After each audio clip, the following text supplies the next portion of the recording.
पिछले क्लासेज में हम लोगों ने लगभग 1.1 का जो रिलेशन एंड फंक्शन हमारा चल रहा था उसका 1.1 का हमने आपका 5 क्वेश्चन यानी पहले में जो 5 क्वेश्चन था उसको सॉल्व किया था हम लोगों ने। अब आगे हम देखेंगे अगला क्वेश्चन देखेंगे, ठीक है।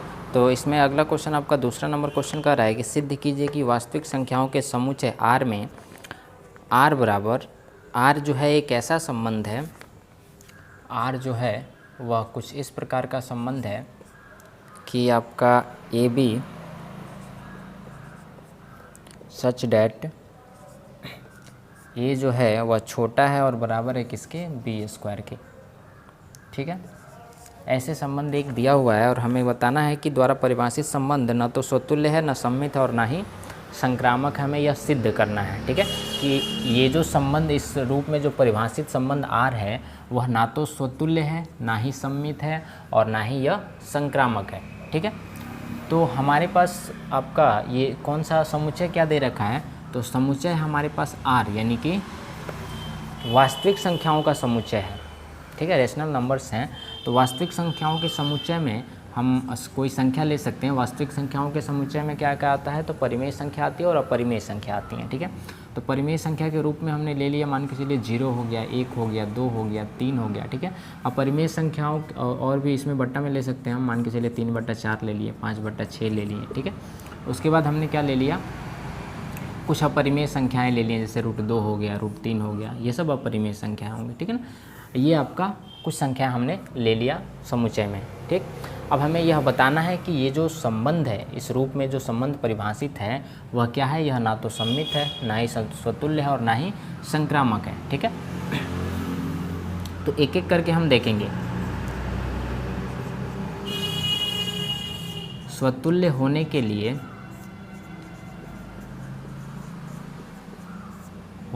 हमें क्या चाहिए, तो स्वतुल्य होने के लिए हम जानते हैं कि संबंध जो समुच्चय में संबंध है वह संबंध कैसा होना चाहिए, तो वह R जो है वह एक ऐसा संबंध होना चाहिए, R एक ऐसा संबंध होना चाहिए कि A और B जो हो एक ऐसा संबंध हो कि A B एलिमेंट हो किसके, समुच्चय A के, यानी A अगर कोई समुच्चय है तो जो A और B हो वह किसका एलिमेंट हो, समुच्चय A के एलिमेंट हो। यहाँ पे चूँकि समुच्चय हमने क्या माना है, R माना हुआ है, रैशनल संख्याओं का समुच्चय है, तो हम इसे क्या ले लेते हैं, थोड़ा सा इसको हम चेंज करते हैं, इसको R ले लेते हैं, ठीक है ना, कैपिटल R, क्योंकि ये दोनों सेम हो जाएगा फिर समझाने में दिक्कत होगा। इसको हम कुछ देर के लिए A मान लेते हैं। ये जो समुच्चय है वो क्या है, A है, ठीक है। तो एलिमेंट जो A और B है वो किसका एलिमेंट है, समुच्चय A का एलिमेंट है, और साथ ही इन दोनों में क्या संबंध है, तो A संबंधित होगा किससे, R से। इस प्रकार का संबंध होना चाहिए, तब जाके यह संबंध क्या कहलाएगा, तब यह संबंध आपका स्वतुल्य संबंध कहलाएगा। यानी कि जो संबंध AB होगा उसमें क्या होना चाहिए, दोनों अवयव बराबर होने चाहिए, यानी कि A बराबर होना चाहिए A के, तब जाके यह क्या होगा, स्वतुल्य संबंध कहलाएगा। तो क्या ऐसा इस शर्त पे रखने पे हमें वैसा संबंध प्राप्त हो रहा है, अगर मान के चलिए हम कोई लेते हैं आपका, मान के चलिए 1 लेते हैं, ठीक है। अगर हमने संबंध वह ले लिया आपका 1 ले लिया, ठीक है, तो 1 लेंगे तो 1 अगर हमने एक संबंध ले लिया कि मान के चलिए कि 1 में ये संबंध स्थापित हो रहा है, ठीक है ना, और ये क्या है, स्वतुल्य संबंध है, तो इन दोनों को जब हम इसमें मान रखेंगे, 1 का मान इसमें रखेंगे तो 1 जो होगा 1 का स्क्वायर, यानी कि यह क्या हो जाएगा, बराबर हो जाएगा। तो ये तो संतुष्ट कर रहा है, ये ठीक है। लेकिन जैसे ही हम आगे बढ़ते हैं, 2 और 2 को लेते हैं, तो इसमें हमें क्या मिलता है, तो इसमें हमें मिलेगा, ये हो जाएगा 2 और ये छोटा हो जाएगा, 2 का स्क्वायर करेंगे 4, तो ये भी संतुष्ट कर रहा है। लेकिन हम और थोड़ा आगे बढ़ेंगे, जैसे कि अगर हम ये ले लें 3/4 ले लें, हम इसमें हमने ले लिया 3/4, तो यहाँ भी होगा 3/4, क्योंकि दोनों सेम होगा तभी वह क्या होगा, तभी वह स्वतुल्य संबंध होगा। और जब इसको हम इस शर्त पे रखेंगे तो हम क्या पाते हैं, तो देखिए यहाँ पे जब हम इसको शर्त पे रखते हैं तो क्या इस शर्त को यह संतुष्ट कर रहा है, ये संबंध संतुष्ट कर रहा है। तो जब हम ये रखते हैं तो हम देखते हैं इस शर्त पे जब हम इसको रखते हैं तो ये होना चाहिए आपका 3/4, ठीक है ना। ये क्या होना चाहिए, या तो छोटा हो या फिर क्या हो, बराबर हो किसके, दूसरे अवयव के स्क्वायर के। यानी कि 3/4 का जब हम स्क्वायर करें तो यह या तो इससे छोटा है या फिर इसके बराबर है। तो जब हम इसका स्क्वायर करेंगे तो हमें क्या मिलेगा, तो हमें मिलेगा यहाँ पे 9 और यहाँ पे मिलेगा 16। और हम देखते हैं कि ये क्या हो जा रहा है, ये यहाँ पे छोटा हो जा रहा है और ये बड़ा हो जा रहा है। जब इसको आप भाग दीजिएगा तो इसका मिलेगा लगभग आपका 0.7, ठीक है। और इसका मिलेगा, इसको जब आप भाग दीजिएगा तो ये मिलेगा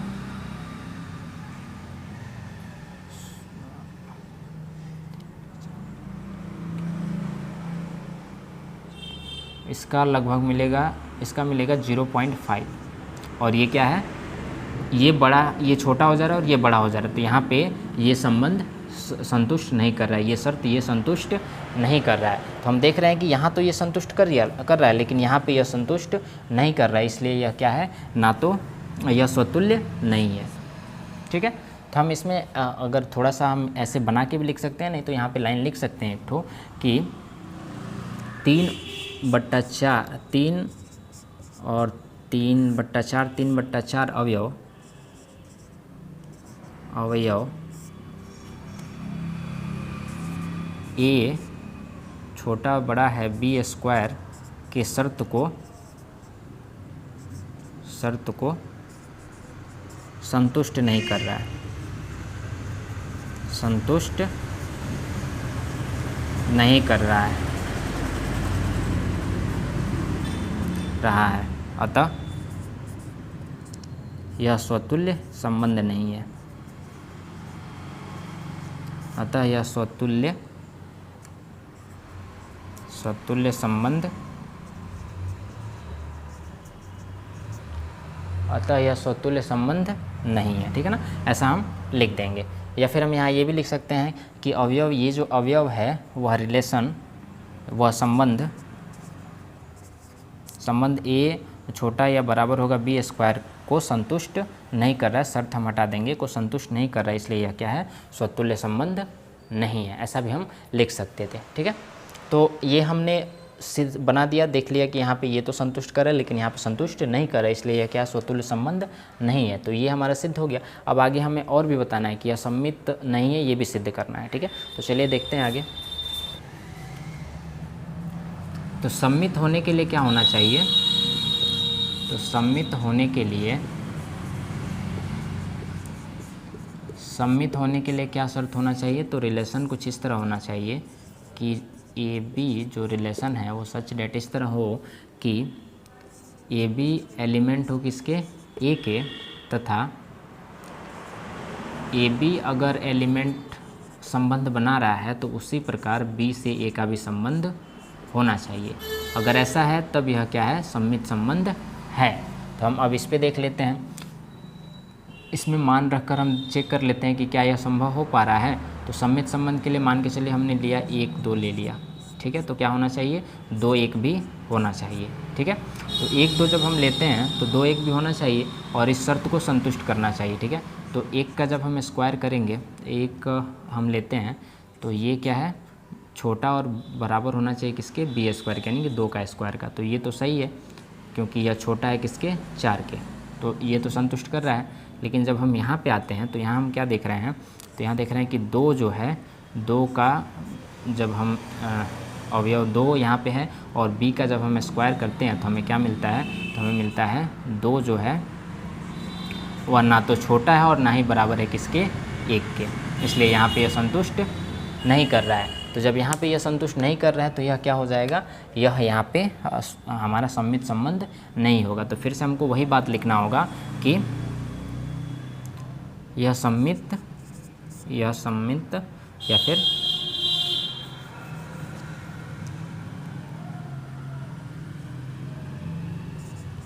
संबंध R सममित संबंध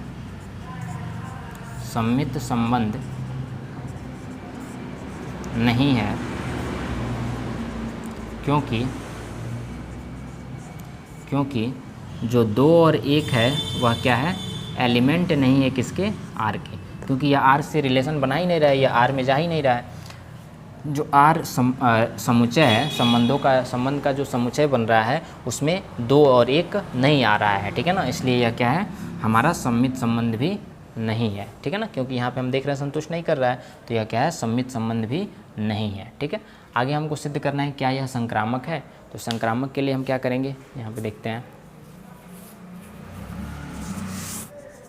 संक्रामक होने के लिए संबंध कैसा होना चाहिए, तो संबंध होना चाहिए ए बी इस प्रकार हो कि ए बी सी जो हो वह क्या हो, एलिमेंट हो किसके, एलिमेंट ए का समुच्चय, ए का एलिमेंट हो, और साथ ही ए बी जब एलिमेंट ए बी अगर ए से बी से कोई, ए का बी से कोई संबंध बन रहा हो तो बी का सी से भी संबंध बनना चाहिए, और उसी तरह ए का सी से भी संबंध बनना चाहिए। इस तरह अगर कोई संबंध है तो वह क्या है, संक्रामक है। तो हम मिला लेते हैं यहाँ पे, फिर हम इस शर्त को देख लेते हैं क्या यह संतुष्ट कर रहा है।